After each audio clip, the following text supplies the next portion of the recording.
Eh bien, bonsoir à tous. Voilà un petit moment que j'étais pas venu vous voir, pris par pas mal de choses, pas mal d'activités. Croyez bien que je me suis ennuyé de vous, mais me voilà. Ce soir, je vais faire une petite dédicace à mon ami Guillaume qui me posait des questions sur les purges. Et donc, je me suis dit, bah, ce soir, c'est très bien, je vais vous parler des purges. Il faut savoir que les purges, bah, avant, c'était dans la tradition, on se purgeait. Et comme les animaux se purgeaient également, comme cet animal-là par exemple. Cet animal, bah, je le vois souvent manger de l'herbe et puis au bout d'un moment, il va un peu vomir, il va un petit peu, voilà, il va éliminer ce qui le gêne, qu'il n'aura pas forcément pu éliminer de façon naturelle. C'est vrai que pour l'instant, je ne suis pas au point avec ce que je lui donne à manger. Ça va venir, j'ai beaucoup à faire, donc à chaque jour suffit sa peine, mais je me penche activement sur le sujet. Et donc on se purgeait, moi, papa, bah, il me disait que quand il était môme, bah, il y avait, voilà, tous les printemps, tous les automnes, on mettait pas de culotte, on mettait rien, et puis on prenait de l'huile de ricin, il s'en souvenait, hein, les purges à l'huile de ricin, ça lui avait laissé un souvenir assez terrible, mais on avait à ce moment-là encore beaucoup plus de contact avec l'environnement naturel. Je pense on était plus près de ses instincts et on sentait bien qu'à des moments, bah, il fallait éliminer des choses qui ne pouvaient pas s'éliminer comme ça. En plus, il faut savoir que les purges dont je vais vous parler, elles ne sont pas là pour décalaminer, elles ne sont pas là pour retirer des matières vraiment solides qui sont dans l'intestin. C'est pas un ramonage, comme quand on ramone un tuyau de cheminée. Là, les purges, donc les purges, deux sortes de purges, les purges salines et les purges huileuses, sont là pour nettoyer en fait les humeurs. Ces fameux liquides qu'on trouve dans le corps, parce que vous savez que le corps est composé à 80% de liquide, et c'est vrai qu'on s'intéresse beaucoup aux 5-6 litres de sang qui circulent dans notre organisme. On se penche beaucoup moins sur les humeurs qui ont une importance primordiale, puisque ce sont elles qui véhiculent tous les nutriments, toute la vie finalement à apporter aux cellules. Et ces liquides peuvent s'encrasser puisque on mange rarement de façon 100% vertueuse. En plus, si on s'est mis à manger de façon 100% vertueuse, comme maintenant je tente de le faire, et je le fais à 100%, c'est vrai que je m'alimente 100% végétal, 100% vivant, mais malgré tout, tout ce que j'ai accumulé tout au long de ma vie, bah, ça ne s'élimine pas comme ça, parce que là, on n'est pas dans l'intestin. Ce que j'ai mangé toute ma vie, il y a longtemps que c'est parti s'installer dans des couches beaucoup plus profondes du corps, dans mes articulations, il y a des dépôts de partout, et tous ces dépôts-là, finalement, bah, il convient de les éliminer si on veut arriver à avoir un corps plus propre. Pas forcément pur, mais plus propre, déjà. Irène le dit souvent, Irène Grosjean, je vous rappelle toujours, bon, vraiment ma maman spirituelle, ma maman de santé, qui dit toujours, il ne suffit pas de mettre des meubles propres dans une maison sale, encore faut-il avant nettoyer la maison.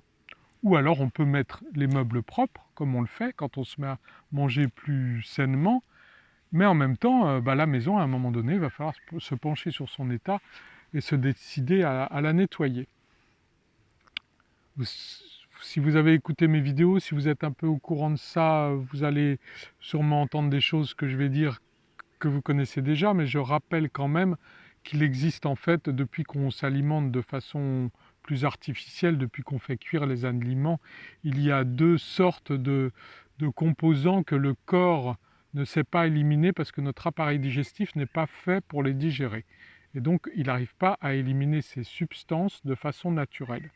Vous avez d'une part les cols qui proviennent de tous les sucres lents, les farines, toutes les légumineuses, les pommes de terre qu'on fait cuire pour les manger. En fait, c'est facile à reconnaître. Tous ces aliments qui, si vous les incorporez dans un peu d'eau et que vous les mélangez un peu violemment avec un blender ou un plongeur à soupe, vous allez bien voir que vous allez obtenir une solution très collante, comme la colle qu'on faisait quand on était petit, euh, avec de la farine et de l'eau, et puis après on pouvait coller ces images dans un cahier, et ça collait parfaitement bien. Eh ben, ces colles-là dans le corps, bah, une fois dans le corps, l'organisme ne sait pas les éliminer par voie naturelle, et il va les stocker. Et après, il va les éliminer petit à petit par le nez, donc le rhume. Vous allez avoir des, des choses collantes qui vont sortir du nez, ce qu'on appelle, excusez-moi, mais c'est la morve. Hein, on va pas, tout ça, c'est des choses absolument naturelles en même temps. On va éliminer ça par des diarrhées. Les nourrissons éliminent aussi les cols par les diarrhées. Euh, voilà, tout ça, ce sont les cols qui cherchent à partir. Et ces cols qui sont vraiment coincés dans l'organisme, on va pouvoir les éliminer avec les purges huileuses. Après, les purges salines vont nous aider à éliminer l'acide urique. L'acide urique, c'est ce qui provient de tous les produits animaux que nous ne sommes pas faits pour digérer, pour assimiler totalement. Nous n'avons pas un tube digestif de carnivore, nous avons des intestins longs, nous avons des reins plutôt faibles, contrairement aux carnivores qui ont des reins très puissants et des intestins courts. C'est pour ça que, je le rappelle, vous sentez par exemple l'urine des félins qui sentent très fort. Vous visitez euh, un zoo, vous allez arriver chez les félins, effectivement, vous allez sentir les déjections qui sentent très fort. C'est parce qu'eux ont les reins puissants et ils éliminent tout cet acide urique qui a une odeur très ammoniaquée. Nous, on ne sait pas, quand on mange de la viande, quand on fait pipi, eh ben, ça sent un peu comme d'habitude, il n'y a pas cette élimination. Et donc c'est pareil, l'acide urique, le corps ne va pas savoir où le mettre, il va le stocker dans les articulations, et une fois que c'est dans les articulations, par exemple, parce qu'il va les stocker aussi ailleurs, mais ça donne toutes ces maladies douloureuses et pénibles parce que ça se transforme en cristaux, et ces cristaux, quand le corps va être un peu mieux vitalisé et qu'il va avoir l'énergie pour essayer de les éliminer, ces cristaux vont fondre, ça va être très acide et ça va être douloureux, d'où les douleurs articulaires, d'où aussi les inflammations. Par exemple, les inflammations sont douloureuses, l'acide urique est toujours à l'origine des maladies douloureuses et les cols à l'origine des maladies gênantes. Donc pour ce faire, nous avons donc ces deux cures. Donc, alors on a commencé par les purges huileuses, donc on va parler des purges huileuses. Purge huileuse, principalement l'huile de ricin, puisque c'est une huile qui rancit naturellement très vite et qui n'a que très peu de goût. Et c'est la plus efficace. Après, il y a d'autres huiles qui peuvent aider à purger comme ça, des huiles rances, hein, l'huile de noix. Alors bon, là, c'est beaucoup plus difficile à ingurgiter et ça s'avère moins efficace. Donc l'huile de ricin, on la trouve, hein, c'est assez compliqué de se la procurer en pharmacie. En revanche, on la trouve sur le net assez facilement. Il y a des boutiques naturelles bio qui vous vendent de l'huile de ricin.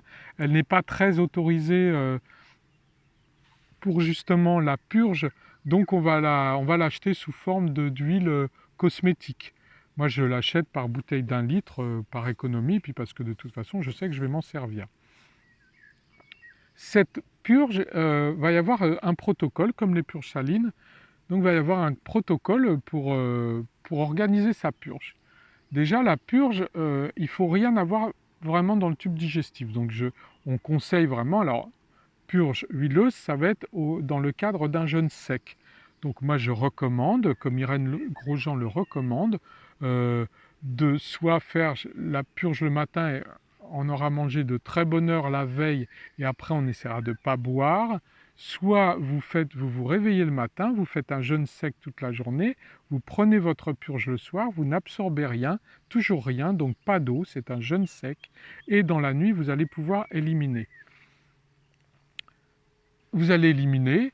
Donc, alors, il est conseillé cette huile de ricin. Moi, je sais que je l'absorbe très facilement. Il y a des gens qui ne l'absorbent pas facilement et donc on conseille de la diluer. Alors moi, je la dilue dans du jus de pamplemousse. On la dilue de toute façon dans un jus quelconque. c'est pas forcément un jus de bonne qualité. Vous pouvez acheter des smoothies dans des petites bouteilles toutes faites pour les gens qui ont du mal à l'ingurgiter, pour pas que le corps ait un peu un réflexe pavlovien au fur et à mesure des purges que vous allez prendre et qu'il ait vraiment un rejet par rapport à ça.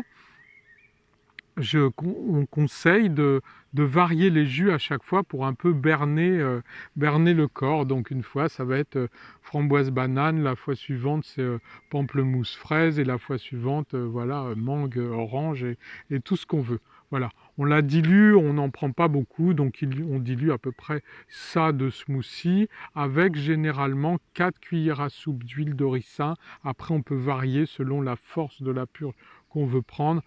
Pas vraiment moins, 3 cuillères à soupe minimum quand même, sinon l'effet ne sera pas celui attendu. Une fois que vous l'avez avalé, vous pouvez vous rincer la bouche, vous pouvez vous mettre une petite goutte d'huile essentielle, de menthe, voilà, de menthe par exemple, et puis vous la lapez comme ça dans le creux ici pour vous passer le goût. Et puis après, ce qu'il faut savoir, c'est un peu comme si on se rendait un peu malade, c'est-à-dire que la maladie, c'est une crise d'élimination. Donc là, on va éliminer, donc on va se mettre au repos tant qu'on n'a pas fini d'éliminer les cochonneries que le corps veut éliminer. Et ça va être d'une grande aide parce que l'huile de ricin, justement, va servir de véritable balai pour toutes les humeurs et va complètement ramasser toutes ces colles qui restaient stockées dans le corps. Ça dure au moins 8 heures, alors on peut réagir de façon différente. Moi, chaque purge ne ressemble pas forcément à une autre purge. Parfois, ça a lieu assez vite. Enfin, de plus en plus. Moi, mes purges, plus ça va vite, plus j'élimine en peu de fois. Et finalement, au bout de 8 heures, je suis vraiment sûr d'avoir fini mon élimination et je peux reprendre l'alimentation de façon extrêmement progressive, avec des choses au départ extrêmement faciles à digérer, un fruit, un petit peu de légumes lacto-fermentés, des petites quantités. Il ne faut pas tout de suite absorber des gros volumes puisque le corps petit à petit doit se réhabituer à son rythme habituel. Voilà. L'huile de ricin, c'est fait. Maintenant, nous allons avoir les purges salines. Alors, on va avoir le chlorumagène qu'on trouve en pharmacie. Il y a les sels d'Epsom, les sels... il y a d'autres noms, je vous les rappellerai en commentaire. Voilà, mais ce sont les deux principaux, hein, chlorumagène, sel d'Epsom. Moi, je prends du chlorumagène, ça me convient très bien. Et là, c'est pour l'élimination de l'acide urique. Alors là, c'est le contraire. Ça va être un jeûne hydrique. Donc, on va prendre cette purge et après, on va boire énormément. Alors, ce qu'on conseille, c'est de faire un bouillon de légumes. En fait, ce bouillon de légumes, alors je vous dis toujours mangeons vivant, là il s'agit d'autre chose, c'est-à-dire que là on ne va manger que le bouillon, donc on va faire dans ce bouillon, on va mettre un peu ce qu'on veut. Moi généralement je mets des carottes, des oignons, on peut mettre un peu de sel, on va vraiment se faire un bouillon de légumes et on va en boire beaucoup. Moi, quand je fais cette purge, je bois minimum 2 litres de bouillon une fois que j'ai pris la purge. Je prends donc la purge, alors là c'est pareil, je vais en mettre 3 cuillères à soupe, 3-4 cuillères à soupe, et puis je vais absorber ça avec un verre à moutarde d'eau, hein, on mélange, on absorbe ça, et puis après je me mets à boire des bols et des bols et des bols de bouillon. Tout au long de la purge, on va avoir la possibilité de boire. On a fait comme avec la purge huileuse, la purge d'huile de ricin. On n'a rien dans le tube digestif, c'est-à-dire que depuis la veille au moins, je dirais depuis au moins 12 heures, on n'a absolument rien mangé. Mais là, on a pu boire ce qu'on voulait. Et puis c'est pareil, dans la journée, ça va être le même principe. On va pas avoir beaucoup d'énergie, on va se sentir un peu patraque, on va se reposer, on va éliminer. Parfois c'est étonnant parce qu'on élimine beaucoup, on se demande d'où est-ce que le corps peut sortir tout ça. Je vous assure qu'à chaque purge, tout ce qui sort, pas forcément de façon agréable, mais tout ce qui finit dans la cuvette des toilettes, je me dis à chaque fois, je suis heureux que ça soit pas resté dans mon corps. Ça, c'est vraiment toujours ma réaction. Et puis pareil, une fois qu'on a vraiment fini le cycle d'élimination, le sang, hein, on n'a plus rien à sortir, on se remet à manger extrêmement doucement, petit à petit, des choses faciles à digérer, donc toujours pareil, un peu de fruits, un peu de légumes lactofermentés. Alors là, tout au long de la journée ou de la nuit où vous avez pris cette purge, vous êtes autorisé à boire tant que vous voulez, c'est vraiment au sein d'un jeûne hydrique. Au sortir de ces purges, je vous assure que c'est la même sensation que quand vous avez fait un chantier, que vous êtes bien crasseux et que vous allez prendre une douche. Et au sortir de la douche, vous avez une sensation d'être propre, d'être nettoyé et on se sent dans un état extrêmement agréable, extrêmement léger et on est heureux. Et bien au sortir des purges, c'est exactement la même chose. Moi, les purges, c'est vrai que c'est une crise d'élimination, donc on est un peu malade, on n'est pas trac, mais franchement, quand on en sort, on se sent tellement bien que ma foi, moi j'y vais avec plaisir. En plus, bon, j'ai été tellement malade dans ma vie que là, c'est comme si on doit me faire une piqûre, hein, c'est comme une piqûre de moustique. Je ne vais pas en faire tout un plat. C'est vraiment. Et pendant que je me sens pas trac dans la journée, finalement, je me dis, bah, c'est très bien. Tu te mets au repos, tu cuves cette purge, tu élimines, tu te concentres sur cette élimination et tu vas voir comment tu vas te sentir bien. On peut voilà, être dans le demi-sommeil, on peut en profiter pour faire un petit peu de la respiration, pour penser, pour être un peu dans l'introspection, pour se laisser aller à sa méditation, faire cesser un peu tout ce système de pensée, mettre un peu l'hémisphère gauche en sourdine pour se laisser aller et puis un peu arrêter le temps comme ça, voilà, et se concentrer sur cette élimination. Voilà, bah écoutez, j'espère, vous pouvez me poser toutes les questions que vous voulez dans les commentaires, j'aurai plaisir à vous répondre. Je vous souhaite le meilleur, je vous souhaite vraiment de prendre ce chemin vers la santé, parce que là, il faut savoir que plus vous avez un corps sain, et ça je le découvre chaque jour, parce que ça n'a pas été mon cas dans ma vie, et maintenant que je suis en bonne santé, je peux vous assurer que dans un corps sain, l'esprit devient vraiment sain, et on devient heureux, la vie est beaucoup plus simple, la vie est facile, la vie est lumineuse, la vie est sans peur, et la vie est pleine d'amour. Et cet amour, je vous en offre, je vous en donne. Vraiment, prenez. Je suis là pour ça. Nous sommes tous là pour ça. Nous sommes là pour partager cet amour qui est l'énergie la plus haute, la plus belle et la plus lumineuse qui existe au sein de ce monde. À très bientôt.